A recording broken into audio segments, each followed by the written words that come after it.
Hello, everyone, and welcome to another episode of One to Onespace, talking all things architecture and design. Today, we are chatting about mid-rise condos. My name is Justine, and I am joined today by Mitch and Rod, the CEO and president of Onespace Unlimited, Inc. How is everyone doing today? Good. Yeah, I'm good too. How are you guys doing? We are good. Excellent. It's a little snowy, but that's okay. Okay. So anyways, let's get into mid-rise condos. Okay, so why don't we start off, Rod, with you getting into mid-rise condos and maybe tell us the definition of mid-rise and how it differentiates between high-rise and low-rise condos. Okay. Well, it's an interesting development, and it has come around in most municipalities, I would say, over the last 10, 12 years. And if you've ever been to a city like Paris and you stand in any one of the streets, you'll notice that a lot of the buildings are the same height all the way around. So you see a consistent presentation of the architecture to the public realm. Okay, 8, 9 stories. And then you see in the same city, of course, you'll see some high-rise stuff, high-rise buildings that are isolated to a certain area, a certain development area. And then you'll see some smaller buildings that are like single-family houses. So the mid-rise is meant to fill the gap between single-family homes, which are 1, 2, maybe 3 stories, and then anything that's, 30 stories and up. So the mid-rise condo has come around to intensify density in established neighborhoods, but to do it in a sensible way. And it's typically defined as around, 6 to 12 stories, that type of range. So it's a mid-rise project because it's sitting halfway between the two heights. That's really what the definition is. And of course, how it fits into the neighborhood and how it's serviced is essential to the success of whether or not the planning departments will support it. So that's essentially the definition.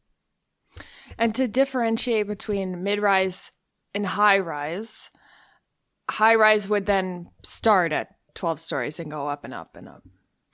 Yeah, typically 12 stories, 15 and higher. Obviously they can go a lot higher. You can see that in major cities all around the world. They get to 85 stories as a high-rise.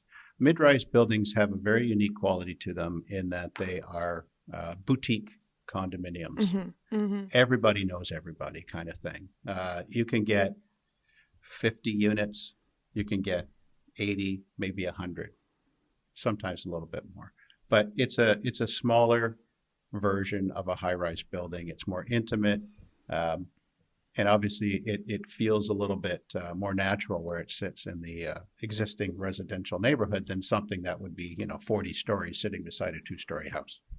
Yeah, those condos create density without taking up airspace, right? Yeah. And that's what you see in obviously, again, going back to Paris, that's what you see in Paris. You see a consistent presentation of building height throughout the boulevards, and it has a really nice feel to it.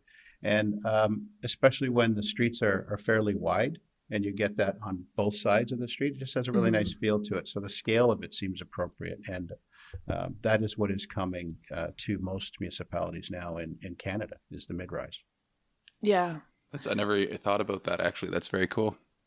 Yeah. So are there any other advantages or rewarding features about mid-rise other than density, a sense of community? Mm-hmm. Yeah, I think that the biggest reward is the developers can look for properties to rezone and obviously demolish any buildings that are there, and then put density on the site that's manageable. And it tends to be a good place for a lot of new developers to start because it's a manageable size project at 80 units or so. And it's an easy place for them to get into the marketplace as a developer. Of course, the land costs are always a challenge on things like this, but from their perspective, it's attractive. From the purchaser perspective, you get pretty much all the same features that you would get in a high rise. So all the same amenity typically. You still get all the same things like a lobby, a mailroom, a garbage chute. You get all of the same things, but you're getting it in a smaller building with not as many people to share the building with. And some people prefer that. A lot of other people don't like heights. So you're sitting on a balcony, it's 40 stories off the ground. There's a lot of people that don't actually go out there. And if that's me. It's not uncommon for people to, if a balcony is 5 or 7 feet wide, if you're 40 stories up, it's a little intimidating.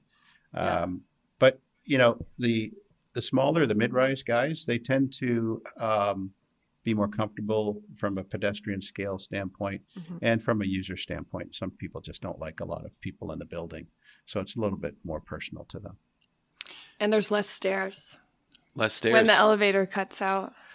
Yeah, that's a good point. Less stairs to go up and down. I suppose that's an advantage, but unless you want the workout. We've both lived in mid-rise condo. I actually prefer it to high-rise. As to your point, I don't think I would go outside on the balcony at 40 stories high. I never would. I don't like it. He's terrified of heights. Yeah.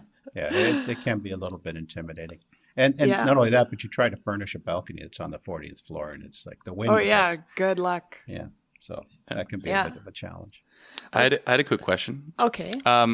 So just for reference, because I know we're sticking with mid-rise condos today, but do you say, just for argument's sake, if you were building a building that was designated for office space, would it still be in the mid-rise category, or is there another That's a good question. name for it?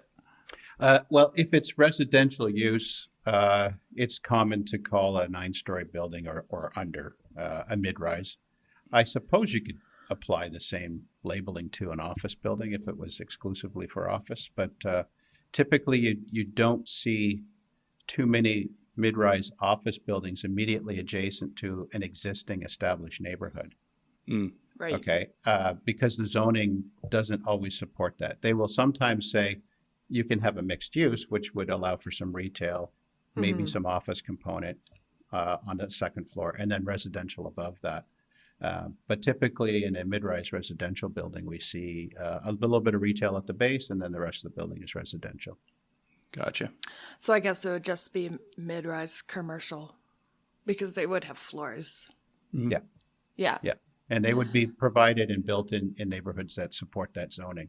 And this is actually an important point, is that the reason why the mid-rise is so attractive is that if the existing neighborhood is already zoned residential use, you take down a house, you buy the house, and you buy the lot next door, you take down those houses, you're just increasing the density that's permitted, but the zoning is permitted.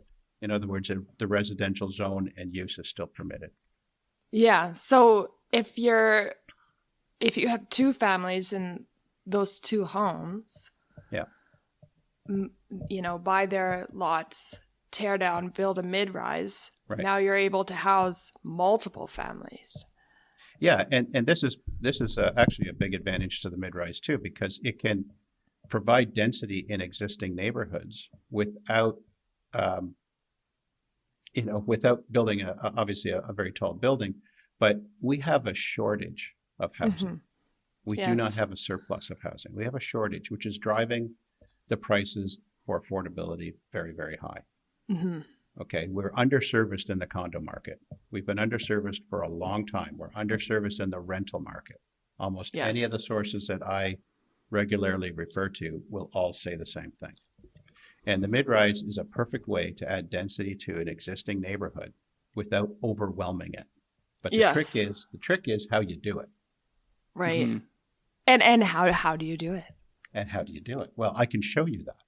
Let's get into it, because OneSpace has many mid-rise condos. Yeah, we've done quite a few of them, and they're fun little buildings to work on. They have a different series of problems to solve than high-rise buildings do, but it's all the same thing, just at a smaller scale. Yeah. And you can really dig into the detailing of the building because everybody can see it from the street. High-rise Right. buildings, you typically don't see anything above, 10 stories. You Yeah. don't see you don't see the details. It's a completely different design approach to those. Yeah. But let's take right. this. I've created a generic site plan. And what we've got is we've got a main street across the bottom. Mhm. We've got 2 residential streets on either side. So let's say you come along and you want to buy this entire block. It may or And may not have. Sorry? How many acres would that be? You want to have, I would say, anything between a third to half an acre minimum. Oh, wow. Okay, that's less than I Okay. thought it would be. Yeah. So you do have to assemble, and I've seen Yeah. projects where they're larger than that by the time they do a land assembly. But let's just say that this is a block, an entire Okay. city block. So we've got 2 houses on the back. We've got some other houses in the neighborhood. They're all part of what is the existing residential context. And now we have to take a building and put it into the site and make it Yeah. work. So this city block is going to come along with a zoning in place. Let's assume that it is already residential. And let's assume that the bylaw will give you some setbacks at the rear lot, gives you setbacks on the side lot, gives you setbacks on the front. And so what you end up with is a leftover space in the middle. I'm going to show it here in red, which is a buildable area. Okay, so that's where you can place the building. And next you have to place the building with certain other restrictions that come in mind. So we have the setbacks that we have to abide by. But now what we've got is, if you look at the profile of that same site, we've now got to address how the building height fits on the property and how it is going to be sensitively addressed to the existing neighborhood, let's say to the north in this case, which is this house over here. So there's our property line, there's our setback.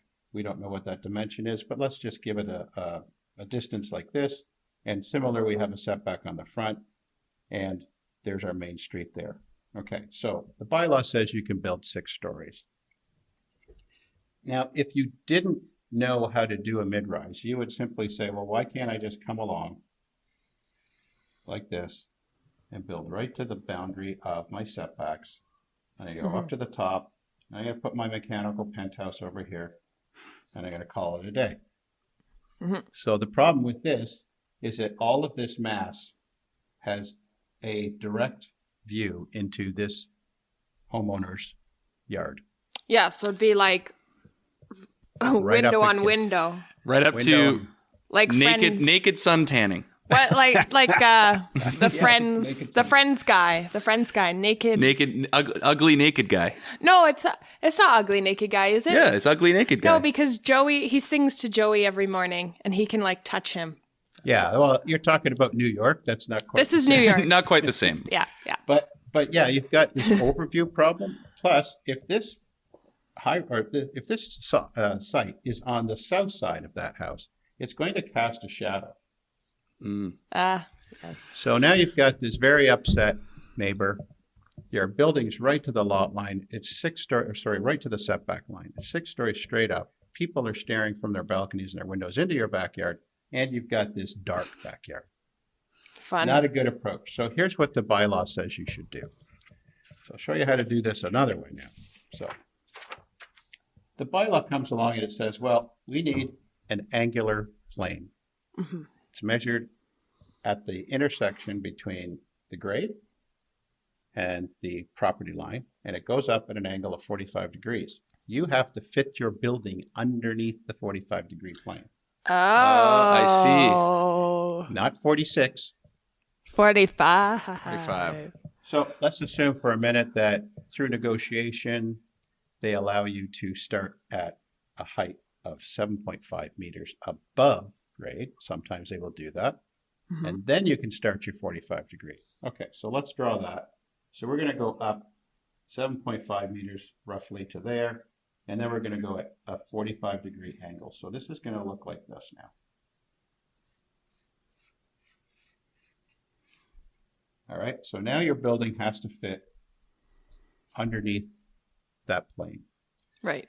So then you come along and you go all right, well, I can build to my setback line, I can build, right up to here. And then I got to move in. And then I got to move in. And then I got to move in. And I can come across and go straight down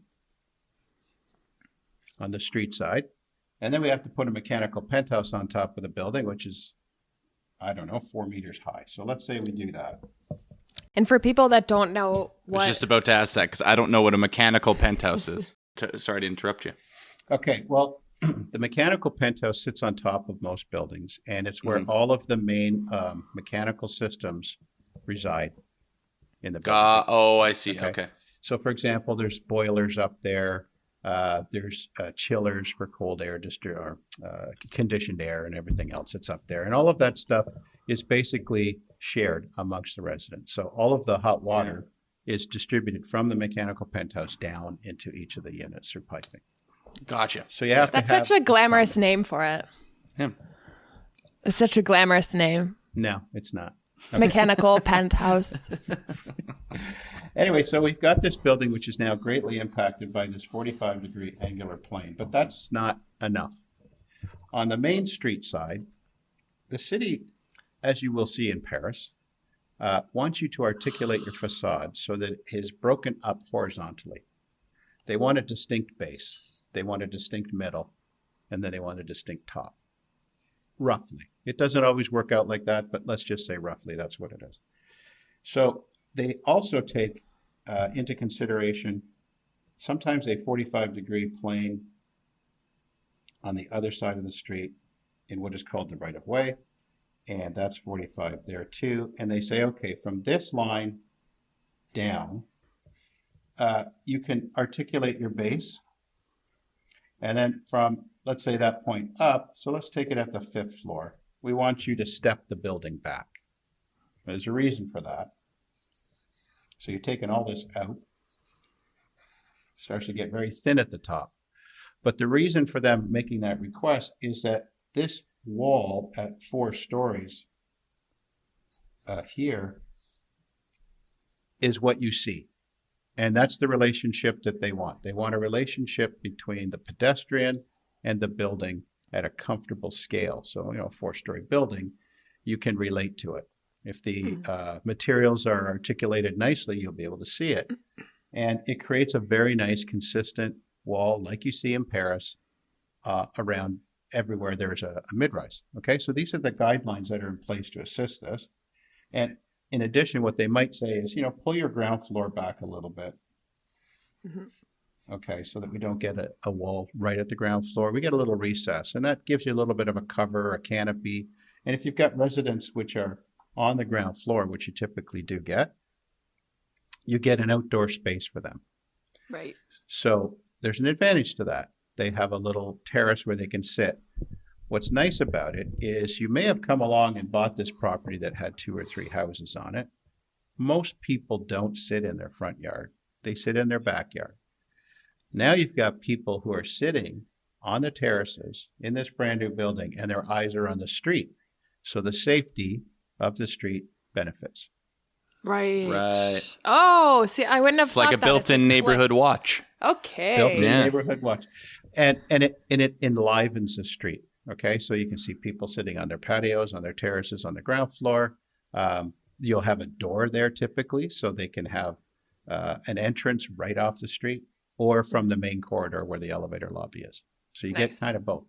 Yep. And it just it animates the street. And you'll see that this has a very positive impact on the potential for retail. So you might put a little coffee shop or something like that at the base of the building. Now you're starting to get into a very lively community. So you've got people coming and going in the building. You've got activity happening inside the retail unit.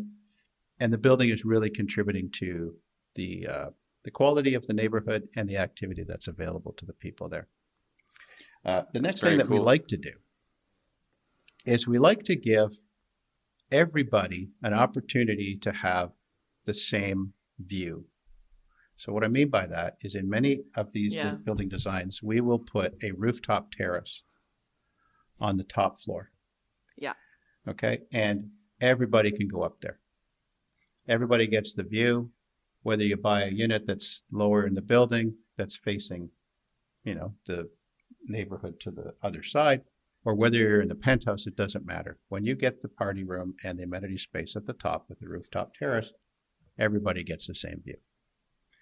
And this is what makes it quaint. This is what makes it manageable in size, because you can meet a lot of your neighbors up there.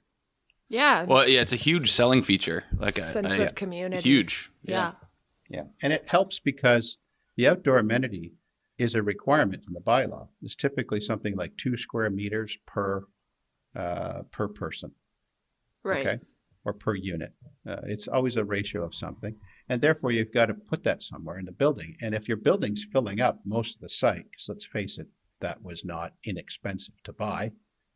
Right. You want to put them somewhere else, and you've got this massive roof space, which typically is just gravel. Right. Yeah. So use it for amenity and use it as a green roof, which is good for the environment. Yes. Totally.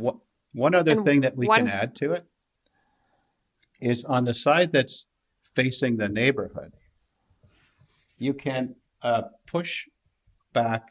In other words, you can create something at the edge of the wall so that people can't walk right up to it and still look down. So sometimes we will put like a little planter bed on those floors so that people can't get past into these zones here. Okay, Right. Which helps. It helps because it also preserves and protects the privacy of the existing stable residential neighborhood to the other side of the building. Right. So that's the big pieces. There's a lot of little tiny maneuvers that go in play sometimes after these big pieces are done, but this is essentially how you design a mid-rise. And you're going to see this stepping in a lot of buildings, and people think, well, why do you guys keep doing that? It's like, well, it's not really a choice. In some cases, it's not a choice, depending on where the building's located and what's next to it. You have these angular planes that you have to pay attention to. Because it's 45 degrees, not 46. Not 46, not 44. 45. Yeah. 45. And I won't look at, like, to think that a planter box is there to look nice and have plants there. Yeah. But it also has there's a purpose to the design of why the planter box is there is so cool. Yeah.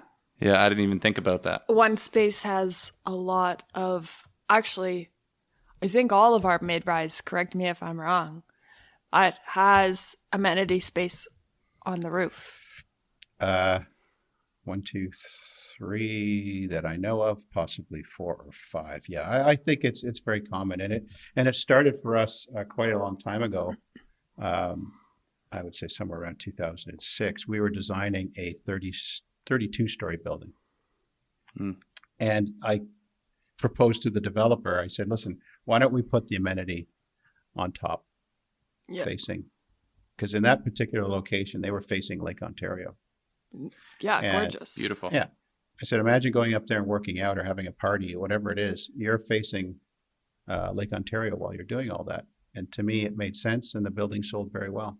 And the view is spectacular from up there. Yeah. There's nothing in front of you. No. And which project was that? That was a project called California Condos. Yeah, I love that one. That one's a great one. Yeah, okay. A lot of people think it's in California, but no, it's...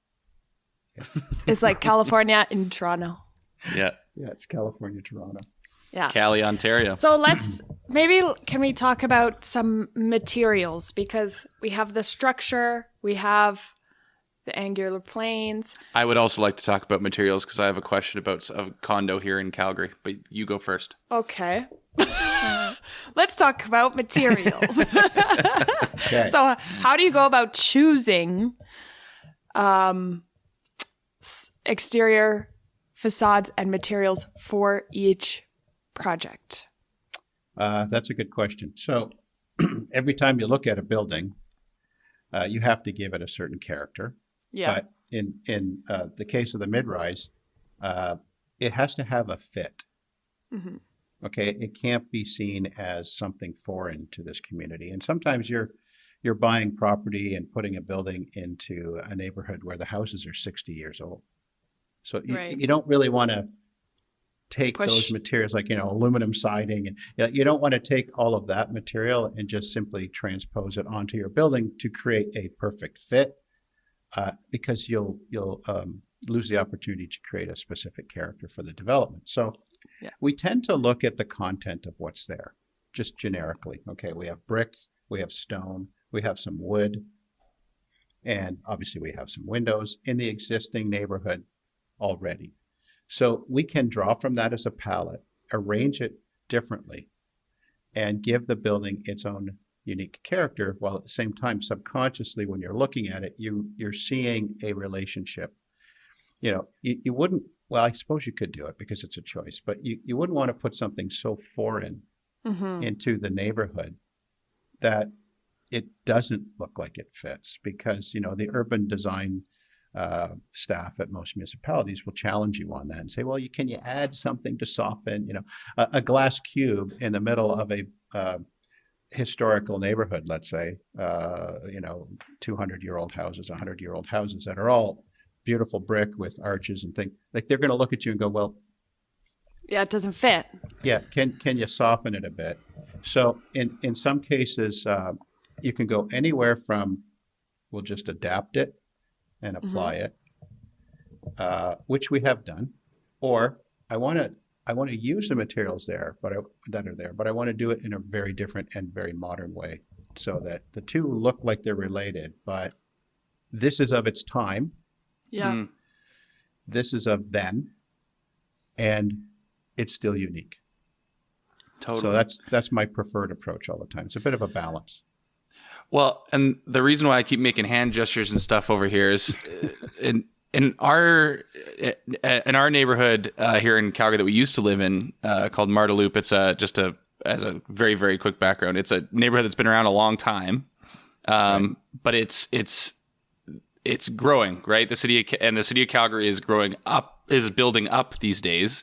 Yeah. And Marteloup is becoming part of the Beltline, basically. Well, it's a lot of mid-rise condos. Now in the neighborhoods that are around the city to create density. Right? Yeah, and that happens naturally. But I was joking with Justine here because there's a condo that's been put up, and if they happen to see this, nothing against you as people, but it's aluminum siding. It's aluminum siding, and it's so funny you say that. It looks like a spaceship in the middle of a neighborhood.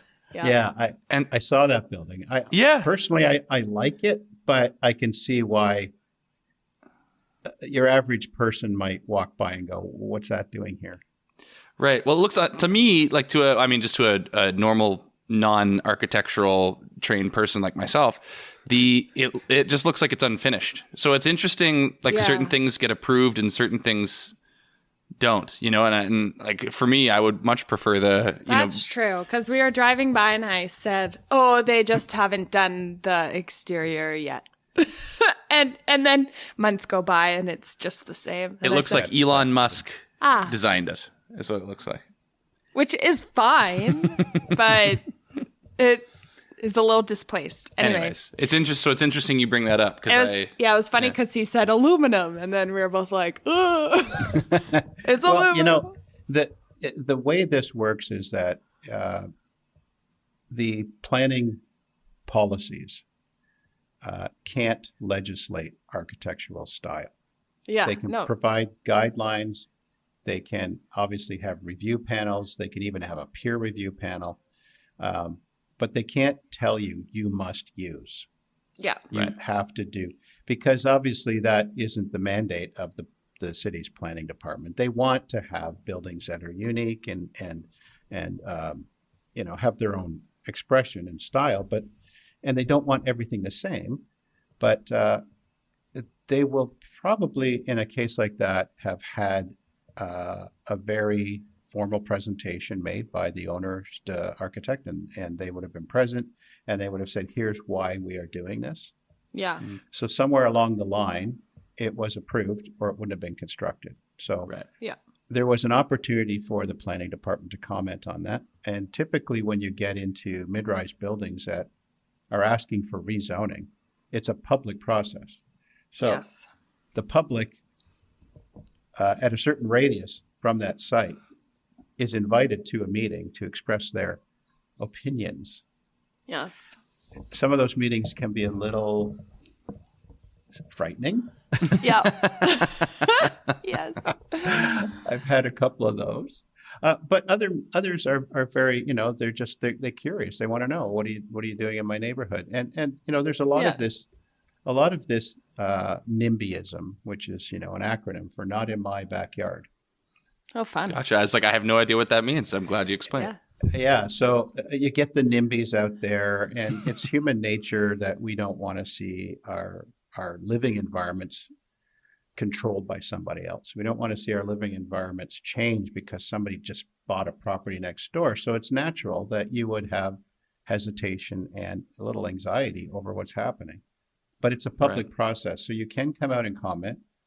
And every project we've ever done, we end up with the public is in attendance, and they'll give you their opinions and ask you very specific questions. But essentially, if you're working to the boundaries of the bylaw and you're not asking for anything outlandish, you're under the angular plane, you're within the density that they're asking for, you're within the setbacks, there's really not a lot anyone can do. So then all of us as citizens of cities are really relying on the planning department to create zoning bylaws that are fair, meaning we have to house people. Right. We have to find places for people to live. Yeah. And otherwise they're moving to outside the city area and they're commuting into the city, and that creates another problem. So we have to find ways to intensify density in existing residential neighborhoods, but do it in a very sensitive way that makes sense. And so far, the mid-rise building design program is exactly addressing that. And that's so interesting. I remember I was at one, and it was actually very, very tame, but it did go on for many, many hours. Oh my gosh. Yeah, they can. Yes, and I remember you were at one. I think you were out until like 1 a.m. or something. Yeah, that was because we were behind on the agenda. It was at the town of Caledon, and we were behind a very contentious, large development in the schedule, and that caused a lot of concern for the public. So there was a lot of commentary. And by the time that those guys were done, it was 1 o'clock in the morning, and there was no one there really. And they just said, "Oh, can I just?" and I think we were 15, 20 minutes, and it's like, okay, thank you. Yeah. So you're kind of glad they went so late, because then nobody cares about your project. It's like, yeah, good. Well, yeah, I mean, it's a double-edged sword. You want people to care because you kind of want to know that, our intention as designers is to improve communities and neighborhoods. I mean, you don't get into this business unless you want to make a difference. You don't just enter the arena to create stuff that's just not nice, not good. So our intention's always in that direction. Yeah. Yeah. And shall we end it off with a little fun question? Uh-oh. Sure. I want to know, what is maybe two parts to this one. What is your favorite? I'm sorry, I only have time for one. What is your favorite mid-rise condo that you have ever designed? And then off of that question, favorite material you've ever designed with? Aluminum. Oh boy. Not aluminum. Not aluminum. I don't know. That's kind of like asking, what's your favorite color, or which one of your kids do you like more? Well, I can answer. What's your favorite band, and what's their favorite song? Yeah, that's another problem. I mean, we've done a lot of them that we're very proud of, and two come to mind off the top that I think were successful because of the experience. Yeah. One was the experience of working with the city, which I found very, very inspirational, and it was really a lot of fun. And then the other one was the final product is just, to me, it's a nice little building, and it sits there really well, and it's very happy. Yeah. So the first one I'm going to say is the Hunt Club on Kingston Road. Yes, that one's so nice. Yeah, we had a really good working relationship with the City of Toronto urban design staff there, and That's so nice. Cool name too. Yeah. They felt like colleagues. They felt like we were co-designing this project together, and it was really a positive experience. And the building has gained a lot of notoriety. So, it's successful. It's sold out fairly well, and the people that are living there are presumably happy with the outcome. I have not been told otherwise, but the experience of working with the city in such a positive way was very energetic, and they were supportive of a lot of things that, as time grew by, they may not have been at the beginning. So when I said to them, "Wouldn't it be great if we could put everybody on the roof for outdoor?" And Yeah. Yes. I went, "Oh, okay." All of a sudden, that's okay. Yeah. And then the other one is 50 Ann's in Bolton. Yeah. And I just like the way that building sits in that neighborhood. And that was an approach where we took a look at the entire content of that section of Bolton. And I walked the streets and I looked at, well, there's an old house there, a farmhouse that's got red brick on it. And there's a firehouse over here that's got red brick on it. And then there's this detail over here. And then I thought, okay, why don't we just take all of this in and collage it and throw it on the site? Yeah. And by the time it was done, I don't know, I'm really happy with the proportions, the color, the texture, the way it reads. Yeah. And I think it's one of the more successful, 5-story buildings we've ever done. And that has a rooftop amenity, which is really big. And Yes, it is really big. Really nice one. Yeah, when it was under construction, I would often stand at the top floor and just stare, into the community. But on a really nice summer day, it faces south, right? Yeah, yeah. That public amenity space. So, it's just gorgeous up there. Really nice. Yeah. Sounds lovely. Yeah, and it's such a nice neighborhood, so the views are going to be super quaint and really enjoyable. Yeah, we have a potential for something else coming to Bolton, which is far bigger in scale and so on, but we'll leave that for another podcast. Oh, okay. Hey, little teaser. I like teaser. it. Little teaser. And then materials? Yeah, materials. Is there one that just is so frustrating to build with? Never sticks. Never. Yeah. Well, one of the products that we like to bring to buildings is a wood-looking metal panel. Now, you hear that and you think, that doesn't sound right. What? Yeah. But it's actually, it is metal, so it's got no maintenance, and it has texture and color, and I swear to God, if you were to look at it, you'd think it was wood. Nice. So we like to introduce that into buildings because it just brings a real human scale to the elevation. You can feel like you can touch it. And right. wood is such a, I don't know, it's such a product that you want to touch and feel all the time. You want to touch the texture. It's natural, yeah. It's natural, and I think that that's something that we've been experimenting with. Otherwise, it's brick, stone, glass, wood. The typical palette is in there. But when we see new materials like fiber C panels or aluminum composite panels, every once in a while I try to sneak that in, but that stuff is a little expensive. So it doesn't normally doesn't normally stay for long. Imply it. Yeah. Yeah. Well, that's so is there a project that you have done that has that wood metal material? There's a couple that are being proposed right now. There's a project in Scarborough that has that product on it right now. There's one in Hamilton that we're looking to add it to. And we don't use it the same way all the time. It's differently. In some applications, it's a soffit under a balcony. In some applications, it's on the wall as an accent. But there is probably 4 or 5 other mid-rises we're working on right now. And we will try to change them up and amazing. And we don't want to repeat ourselves. That's what Yeah. we can't do. That's boring. That's boring. And for those of you It's boring. listening, yes. And for those of you listening, we do have 50N and the Hunt Club on our website if you want to go and check it out. Take a look. And on social media too. And on social media. And I suggest you do. Because they're beautiful. And they are gorgeous, yes.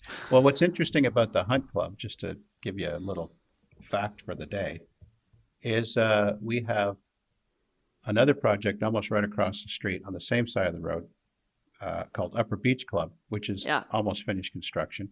And then we have another one that's coming along, which is in planning approvals right now. It seems to be received fairly positively. And that'll probably be under construction sometime in 2024 is my guess. So we actually have 3 projects on the same road within, I don't know, 2-3 kilometers. And it's kind of odd because they all look different. Yes, that's so nice. But the same team here was involved, which is just goes to That's show awesome. you how creative you can be. So it's like One Space's road. Just call it One Space It's Road. One Space Road. And I love Upper Beach Club. Upper Beach Club, definitely check that one out. That one will probably reach completion late summer this year. Possibly sooner, yeah. Maybe by June. That one is very cool. Anyways, you can check out all of our projects by One Space Unlimited, Rod, and the team on our website and social media. And there is also a blog that we wrote, I think, last year or the year prior on mid-rise condos. Yeah. So you can read more about it. Do you have any more questions for Rod? No, I think we're good. Excellent.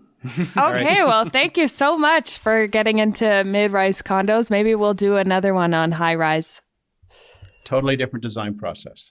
Okay, well, we'd love to learn more about it. Another teaser. Another fun. teaser. But fun, too, because you can see them from a long way away. Yeah. So they're statement pieces. And faint from the heights. Yes, you could do that. And Mitch will faint from the heights. Well, I think that wraps up podcast number 4. I think this is podcast number 4. And stay tuned for podcast number 5. Could be on mid-rise, could be on aluminum siding. You never know. You could, if it's on aluminum siding, you guys could do that by yourself. We'll just do that one. It'll just be a rant podcast. Yeah, it'll just be a conversation between us. Okay. Okay, thanks so much, Rod, and enjoy your day, and go design more mid-rise. Thanks, Rod. Thanks, care. Rod. Take care. Bye.